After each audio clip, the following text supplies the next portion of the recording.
Halo anime lovers, balik lagi kita ulas alur cerita. Film anime yang satu ini punya plot yang sangat menarik. Kimi no Na wa atau yang berarti Your Name. Mengusung genre romantik fantasi, Kimi no Na wa atau Your Name yang dirilis pada tahun 2016 disutradarai oleh Makoto Shinkai.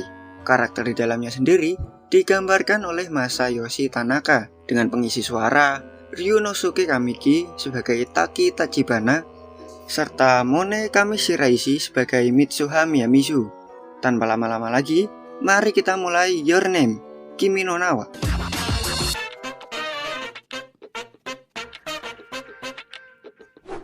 Pada awal film, kita akan disajikan dengan narasi dua karakter utama kita yaitu Mitsuha Miyamizu dan Taki Tachibana. Dengan tampilan pecahan komet berjatuhan melalui lapisan awan di langit kedua, karakter ini berbicara seolah-olah mereka kehilangan sesuatu di kamarnya. Mitsuha terbangun kaget dari tidurnya setelah bermimpi bertemu dengan Taki Tachibana, yang merupakan lelaki yang belum pernah dia kenal sebelumnya. Mitsuha kemudian menatap dan memegang dadanya, atau yang lebih tepatnya meremas, sambil kebingungan dan merasa aneh sendiri. Adiknya yang bernama Yotsuha merasa aneh melihat tingkah laku kakaknya yang sedang meremas dadanya itu. Jangan aneh-aneh, puasa. Yotsuha meminta kakaknya itu untuk bergegas sarapan. Mitsuha kemudian menatap dirinya di cermin dan dia pun terkejut. Di ruang makan, ketika Mitsuha mengambil semangkuk makanannya, neneknya pun tidak luput kebingungan melihat tingkah cucunya yang tidak seperti biasanya. Kemudian tayangan di TV menunjukkan kalau di kota tersebut, yaitu kota Itomori, sedang mempersiapkan acara pemilihan wali kota. Di channel lainnya, ditayangkan sebuah laporan mengenai aktivitas komet langka yang bernama Komet Tiamat, yang akan melintasi langit Itomori, dan akan terlihat secara kasat mata dalam beberapa hari. Setelah selesai sarapan, kedua saudari ini pun berangkat ke sekolah. Dalam perjalanan, Mitsuha bertemu dengan teman sekolahnya, Sayaka dan Teshi, yang juga merasa ada yang berbeda dengan Mitsuha. Dengan rambutnya yang dikuncir tidak seperti hari sebelumnya. Mitsuha kemudian melihat seorang calon wali kota yang sedang berkampanye, yang ternyata dia adalah ayah Mitsuha. Ayah Mitsuha sempat memanggilnya dan menegur cara berjalannya di depan umum. Sesampainya di kelas, ibu guru memanggil Mitsuha dan seketika dia pun meresponnya. Gurunya senang karena akhirnya ia mengingat namanya kembali. Rupanya di hari sebelumnya, dia tidak mengingat namanya. Dia lupa bangkunya sendiri, dia lupa lemari lokernya, rambutnya acak-acakan, pokoknya tingkahnya sangat gila. Mitsuha sebenarnya merasa bosan tinggal di kota Itomori dan ingin segera menyelesaikan sekolahnya dan pindah ke Tokyo. Ya, bagaimana nggak bosan? Bahkan kafe pun juga tidak ada di kota tersebut. Di kuil Shinto, neneknya bercerita mengenai kejadian kebakaran Malioboro yang sudah berulang kali beliau ceritakan kepada cucunya. Sang nenek juga kesal dengan keputusan menantunya, yaitu ayah Mitsuha yang meninggalkan kuil dan keluarganya lalu beralih terjun ke dunia politik dan menjadi wali kota Itomori. Sementara di kedai milik Katsuhiko alias Teshi, Toshiki bersama dengan tim suksesnya sedang menyusun planning untuk kemenangan dirinya di ajang pemilihan wali kota tahun ini. Ayah Teshi yang merupakan seorang kontraktor dan tentu saja anggota tim sukses dari Toshiki meminta Teshi alias Katsuhiko, nama aslinya, untuk membantu di lokasi proyek. Di dalam kuil, Mitsuha dan Yotsuha melakukan ritual Kuchi Kamisake, yaitu mengunyah nasi lalu membuntahkannya, kemudian difermentasi untuk menjadi alkohol, minuman khas yang kita kenal dengan sebutan sake. Teman-temannya yang melihat ritual tersebut merasa jijik dengan ritual tersebut. Karena merasa bosan dan frustasi, di tangga kuil, Mitsuha berteriak sekeras-kerasnya meminta untuk dijadikan sebagai anak dari Tokyo di kehidupan berikutnya. Yotsuha cuma bisa menghela nafas sambil melihat tingkah kakaknya yang aneh itu. Keesokan harinya, dia pun terbangun di kamar yang sama sekali tidak dikenalinya. Ia juga terkejut melihat dirinya yang mengalami perubahan. Setelah memeriksa alat kelaminnya, Mitsuha kemudian sadar kalau dia berada di tubuh seorang anak laki-laki bernama Taki Tachibana setelah seseorang memanggilnya untuk sarapan dan bersiap-siap berangkat sekolah, yang mana itu adalah ayahnya. Setelah menerima pesan lewat line dari seseorang bernama Sukasa, dia pun bergegas berangkat ke sekolah. Awalnya Mitsuha merasa ini semua hanya mimpi yang aneh, hingga akhirnya dia sadar bahwa dirinya kini beneran ada di Tokyo persis seperti apa yang selalu dia minta. Di sekolah, Mitsuha yang ada di dalam tubuh Taki ini kemudian bertemu dengan temannya yang tadi mengirimkannya pesan lewat line yang bernama Sukasa. Teman-teman sekolahnya merasa aneh dengan tingkah Taki dari cara menyapanya. Bahkan hanya dia sendirian yang tidak bawa bekal ke sekolah. Kemudian ketika dia diajak ke kafe, Mitsuha senang bukan main, karena memang itulah yang diinginkannya. Melihat menu hidangan yang harganya mahal, dengan acuh menikmati apa yang dialaminya di dalam tubuh Taki ini, dan menganggap kalau semua ini adalah mimpi yang indah.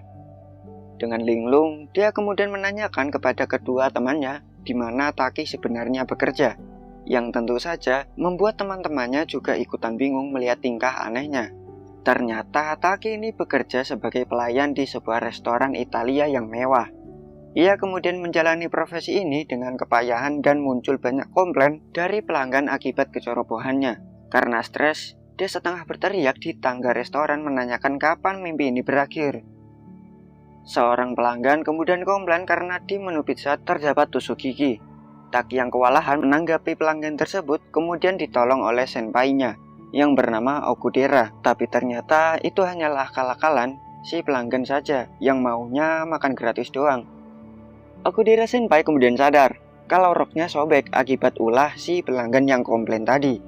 Kemudian Mitsuha menolong Okudera, menyuruhnya membuka roknya yang sobek itu. Okudera tentu kaget dong. Mitsuha yang ada di dalam tubuh Taki ini akhirnya menjahitkan rok Okudera tersebut, yang mana hasilnya bukan hanya sekedar menjahit, tapi menyulamnya dengan unik dan menarik.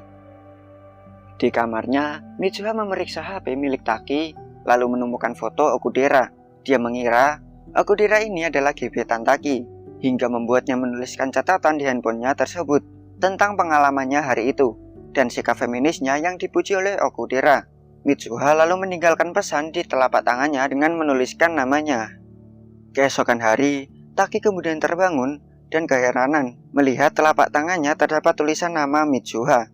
Lalu di handphonenya juga terdapat catatan yang ditinggalkan oleh Mitsuha. Ya, Taki yang asli telah kembali ke tubuhnya sendiri. Dia dibuat keheranan atas apa yang telah dilakukan oleh Mitsuha di hari sebelumnya. Teman-temannya juga dibuat keheranan dan menganggap kalau hari ini Taki sudah kembali normal. Di restoran, rekan cowok Taki komplain kepada dia karena merasa Taki telah melangkahi mereka merebut hati Okudera. Ditambah lagi, ia mengedipkan matanya kepada Taki di hadapan rekan-rekan cowoknya itu. Di saat yang sama, Mitsuha juga kembali ke tubuhnya semula dan menemukan catatan di tangannya yang menanyakan siapa dirinya. Mitsuha yang setiap pagi membangunkan juga bertanya, tumben gak pegang dadanya? Di sekolah, teman-temannya pun menegurnya kalau tingkahnya di hari sebelumnya sangat aneh dan liar, di mana di kelas menggambar, dia mendengar olok-olokan temannya terhadap dirinya yang membuatnya marah dan menendang meja. Mengetahui hal itu, Mitsuha kaget lalu memeriksa buku catatannya, sementara Taki juga memeriksa not di HP-nya, dan mereka berdua menyimpulkan kalau mereka saling bertukar tubuh. Mereka berdua awalnya percaya kalau pengalaman ini adalah mimpi yang sangat nyata, tapi akhirnya mereka sadar bahwa mereka bisa berkomunikasi satu sama lain dengan menuliskan pesan di buku, di HP, dan bahkan terkadang di tangan mereka satu sama lain. Lewat cutscene yang tepat, Taki dan Mitsuha mulai berkomunikasi terus-menerus dan mengungkap rasa frustasi mereka satu sama lain. Dimulai dengan Mitsuha yang menyuruh Taki untuk tidak memperlihatkan roknya kalau duduk, soalnya mata cowok suka berbinar-binar seketika. Sementara Taki menyuruh Mitsuha untuk berhenti boros dan menghabiskan uangnya di kafe, yang kemudian dibantah oleh Mitsuha yang mengatakan bahwa tubuhnya yang makan dan dia juga yang bekerja. Mitsuha juga membantu Taki untuk membangun hubungan dan berkencan dengan Okudera. Sementara Taki membuat Mitsuha menjadi siswa yang populer di sekolahnya. Di suatu pagi, Taki terbangun di tubuh Mitsuha yang seperti biasa memulai ritual meremas dada. Mitsuha meminta kakaknya itu untuk bergegas berangkat. Di TV, laporan mengenai komet kembali disiarkan dan mengatakan kalau komet Yama tersebut akan terlihat mulai pada hari itu sampai beberapa hari ke depan. Pagi itu, Taki bersama Mitsuha dan nenek mereka bernama Hitoha berangkat mendaki gunung. Sepanjang perjalanan, nenek yang digendong oleh Taki menceritakan kepada mereka tentang Musubi yang adalah jalinan waktu dan kehidupan itu sendiri.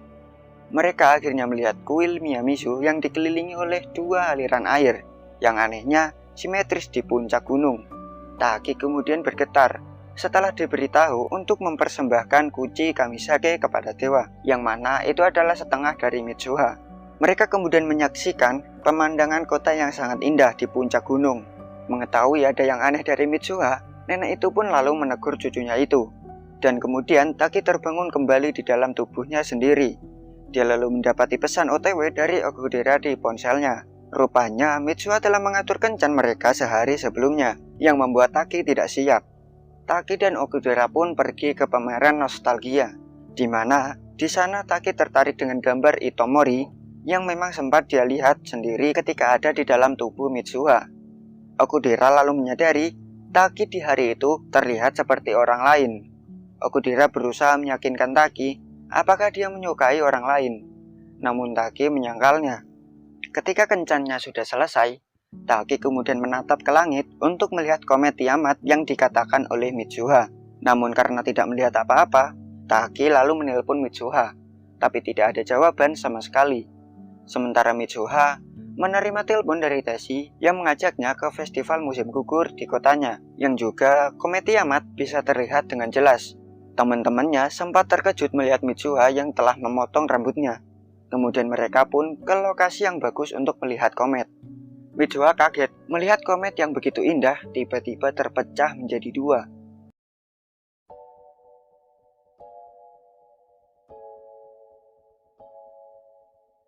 Lalu, apa yang terjadi selanjutnya? Apakah Mitsuha selamat dari kejadian tersebut? Kita bahas itu next time ya. Jadi untuk kali ini cukup segitu aja. See you again in the next video. Bye.